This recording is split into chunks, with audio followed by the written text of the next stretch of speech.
Shalom. Gostaria de abordar algumas considerações importantes que compreendo que seja para uma boa compreensão do ensino da Techuvá, da restauração que o Eterno tem nos proposto, nos proporcionado nesses dias. E creio que seja importante entendermos que toda restauração está dentro de um processo, não é de um dia para o outro, são passos diários. E pensemos em alguém dependente químico, por exemplo. Esta pessoa precisa passar por um processo de desintoxicação, e este é um processo difícil e doloroso, no qual muitos desistem. E por isso é preciso haver perseverança. E é interessante que não se pode haver uma desintoxicação imediata, porque isto pode acarretar uma crise severa de abstinência. E eu comparo isto com este retorno, com essa techuvá, a qual estamos vivendo, onde, creio eu, é necessário passar por um processo de desintoxicação mental e espiritual. Bom, este ensino da techuvá tem seu foco em restauração de uma mentalidade, ou seja, voltar a ter o pensamento refletindo em ações dentro do contexto original das Escrituras, voltando-se para a mente do Mashiach, do Messias, retornando para a origem no Eterno de Israel. O foco não está na restauração de instituições, ou do cristianismo, ou do catolicismo, ou do judaísmo, mas sim na transformação de pessoas, indivíduos. E por isso é necessário que haja um entendimento que a restauração, a techuvá, começa primeiramente em você, em mim. Por isso não busque olhar para uma congregação ou instituição. Olhe para si mesmo. E não digo para que haja um olhar egoísta ou egocêntrico. E com certeza deve-se ter um olhar para o todo, sim, para o agir do Senhor na terra. Porém, deve-se olhar primeiro para aquilo que em mim precisa ser restaurado. Outro ponto é que este ensino não se refere a um Deus universalizado, generalizado, um Deus qualquer, mas sim ao Eterno de Israel, aquele que não tem começo, não tem fim, o Senhor e Pai de nosso Messias, Mashiach e Yeshua. Portanto, nesse ensino você verá muito palavras como Elohim, Eterno, fazendo menção ao tetragrama, o Yud, Rei, Vav, Rei, um nome impronunciável do Senhor que se revela a Israel, o Elohei Avraham, Yitzhak e Yaakov. E isso não é uma questão de dogmatização com relação ao nome, mas simplesmente por uma diferenciação dos ídolos das nações. O importante é compreender que a pessoa de Elohim das Escrituras não é a mesma pessoa a qual a maioria se refere como Deus. A sua identidade não se mistura com a identidade de falsos deuses separados de Israel, e Yeshua, ou separados da Torá. E a proposta deste ensino da techuvá não é tentar provar por meio de bons argumentos teológicos que a lei não deixou de existir ou que precisamos voltar ao contexto hebraico das Escrituras, porque não sou eu quem deve te provar algo, porque aqueles que são do Senhor são seus, ouvem a sua voz, como está escrito, como Yeshua disse. E entendo que você e eu é quem devemos provar, experimentar por nós mesmos da palavra que é doce como mel ao paladar daqueles que nela acham prazer, mas ao mesmo tempo é amarga ao estômago daqueles que a rejeitam. A Torá do Eterno, ou tudo aquilo que se relaciona com o Eterno, não se prova com argumentos, como gostam de fazer os filósofos gregos, mas se prova experimentando e vivendo. Portanto, se você começar a ver esse estudo, esse ensino da techuvá com a intenção de que haja alguma prova que convença a sua razão, eu te convido a parar e mudar a intenção da sua mente, pois as maravilhas da lei, da Torá do Eterno são conhecidas na prática e não somente no plano das ideias. E pode ser que nem mesmo o Senhor te prove algo. Talvez seja como Yeshua fez certa vez em que os fariseus queriam pôr Yeshua à prova, mas ele não deu nenhuma prova e nem discutiu com eles. Pelo contrário, ficou entristecido, subiu no barco e foi para o outro lado. Marcos 8, 11 a 13 nos diz assim: E saindo os fariseus, puseram-se a discutir com ele, Yeshua, e tentando-o, pondo à prova, pediram-lhe um sinal do céu. E Yeshua, porém, arrancou do íntimo do seu espírito um gemido e disse: Por que pede esta geração um sinal? Em verdade vos digo que esta geração não se lhe dará sinal algum. E deixando-os, tornou a embarcar e foi para o outro lado. Aquele que muito quer ser convencido em sua razão por métodos exteriores, assim como fatos, ciência, argumentos bem fundamentados e provas irrefutáveis, dificilmente verá algo além das suas dúvidas, incertezas e ceticismo. o reino do eterno, qual se percebe no interior do homem, este não lhe fará sentido, porque aquilo que tem sentido é aquilo que se sente na alma, se experimenta no corpo e se vivencia no espírito, mediante a fidelidade à palavra daquele que não é homem para mentir. E desta forma compreendo as palavras usadas por Paulo a Tito, condizentes a não entrar em discussões sem sentido, tolas, vazias de propósito, confrontos com aqueles que não têm nenhum compromisso com o eterno e a sua lei. Está escrito assim em Tito 3,9: evita discussões insensatas, genealogias, contendas e debates sobre a Torá, porque não têm utilidade e são fúteis. Bom, e eu, quanto pessoa, não tenho por intenção estabelecer verdades completas ou trazer dogmas, mas sim ampliar a visão daqueles que estão buscando, de algum modo, alcançar um maior entendimento das Santas Escrituras. Não considere as minhas palavras como sendo verdades absolutas, não se agarre a elas como sendo absolutas, mas julgue-as à luz da palavra do Eterno, porque eu sou homem passivo de erros e falhas e estou buscando o aperfeiçoamento que procede do alto.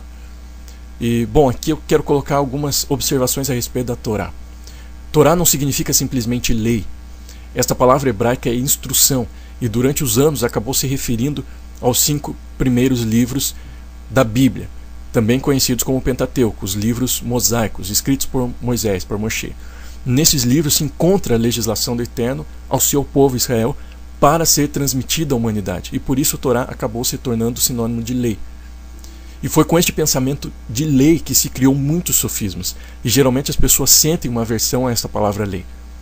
Portanto, na maioria das vezes, neste ensino da Teshuvá, será referida como Torá, a Torá como sendo lei, para que a mentalidade criada sobre esta palavra comece a ser transformada. E o retorno ao contexto hebraico de Jerusalém, Sião, Israel, o que não se separa de Yeshua e o Pai, é importante pelo fato do plano do Eterno estar ligado a este contexto. E vejamos então algumas passagens que nos mostram a importância desta contextualização hebraica. Não há Messias Mashiach fora de Sião. Romanos 11:26.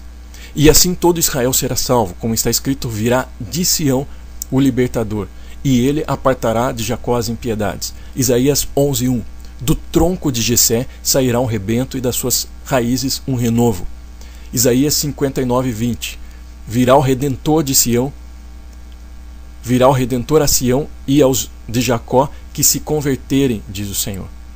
Não há casa espiritual ou igreja fora de Sião.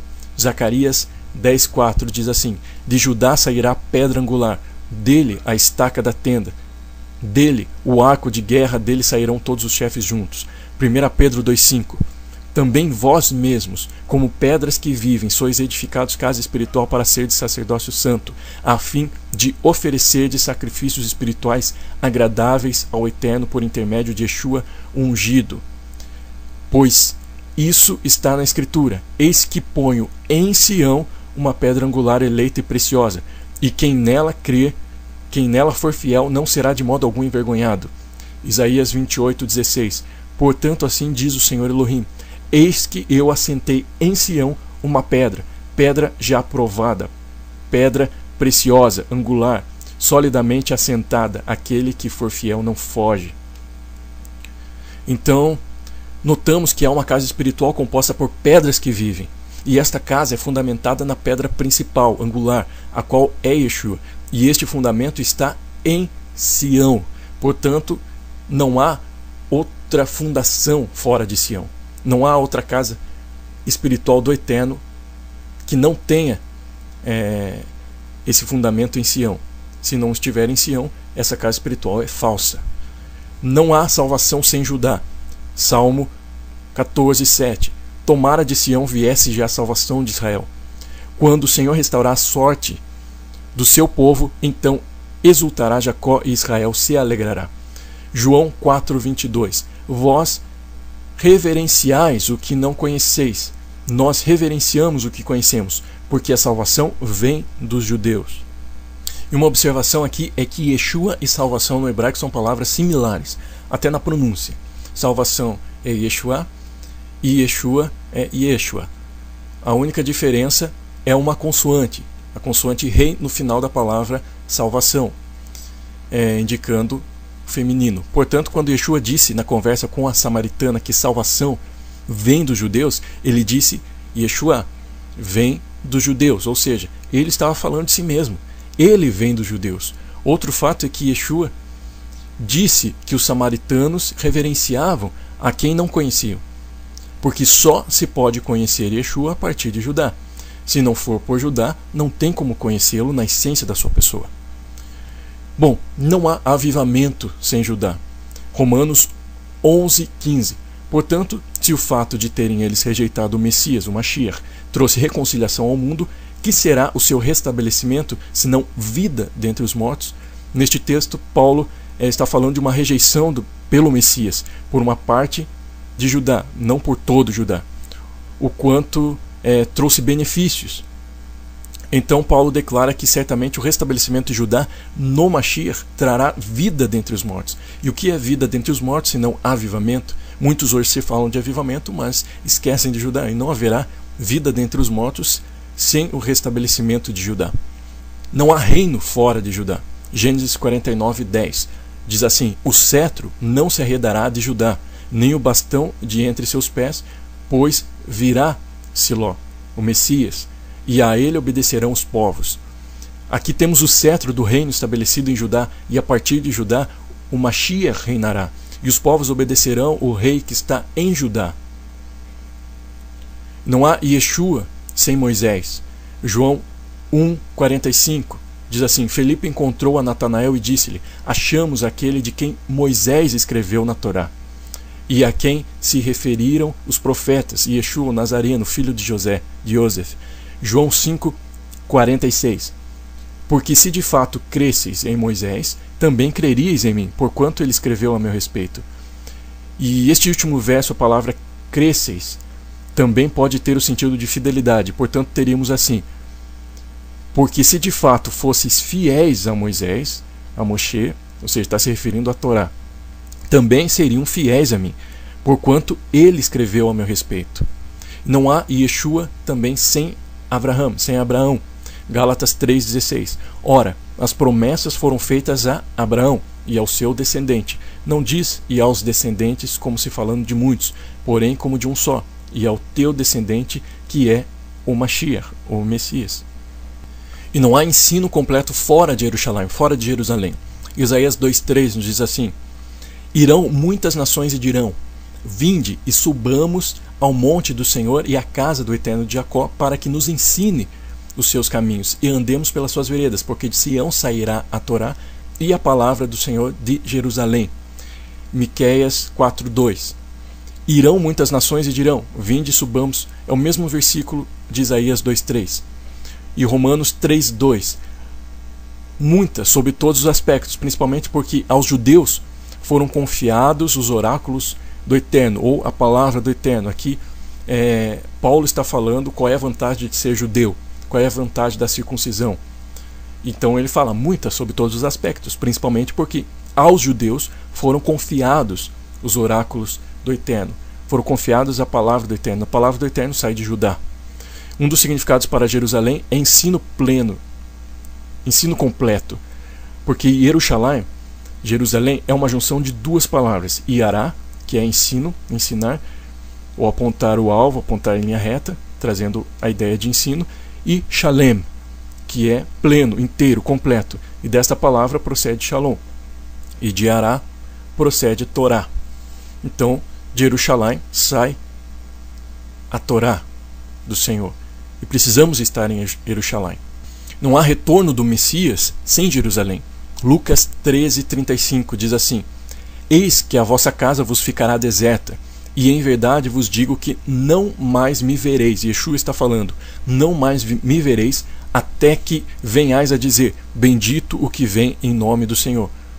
Baruch haba b'shem Adonai. E neste contexto Yeshua fala sobre Jerusalém, a qual não o verá até que volte a dizer Baruch haba b'shem Adonai, até que Jerusalém volte a dar as boas-vindas ao seu rei. O seu rei não colocará os seus pés novamente sobre ela, até que ela volte a dar boas-vindas. Mas quando isso acontecer, como já tem acontecido, então Jerusalém verá o seu rei. Por isso não há volta do Messias, do Mashiach, sem que Jerusalém volte a clamar. Não há corpo do Mashiach, do Messias, sem Israel. Oséias 1:11 diz assim: os filhos de Judá e os filhos de Israel se congregarão e constituirão sobre si uma só cabeça, e subirão da terra, porque grande será o dia de Jezreel. Aqui fala de uma só cabeça.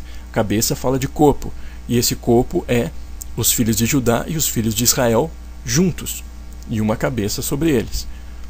Não há noiva do Cordeiro sem Jerusalém. Apocalipse 21:2. Vi também a cidade santa, a Jerusalém restaurada, que descia do céu da parte do Eterno, ataviada como noiva, adornada para o seu esposo. Apocalipse 21:9-10.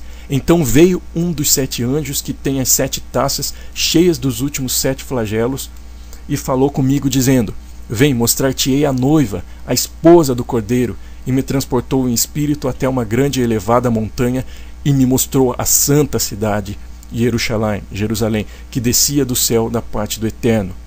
Essa é a noiva do Cordeiro, Jerusalém. E não há sacerdócio sem a Torá, sem a lei, sem a instrução do Eterno. Neemias 8:2 está escrito assim: Esdras, o sacerdote, trouxe a lei perante a congregação, tanto de homens como de mulheres e de todos os que eram capazes de entender o que ouviam. Era o primeiro dia do 7º mês. Oséias 4:6. O meu povo, o Eterno está declarando isso, o meu povo está sendo destruído porque lhe falta o conhecimento. Porque tu, sacerdote, rejeitaste o conhecimento, também eu te rejeitarei, para que não sejas sacerdote diante de mim, visto que te esqueceste da Torá do teu Elohim, também eu me esquecerei de teus filhos. O Senhor diz que o sacerdote não seria sacerdote diante dele, porque esqueceu a sua lei, esqueceu a sua Torá. Logo, não tem como ser sacerdote diante dele se não houver a presença da Torá. É o próprio Eterno que está declarando isso. E por fim, então,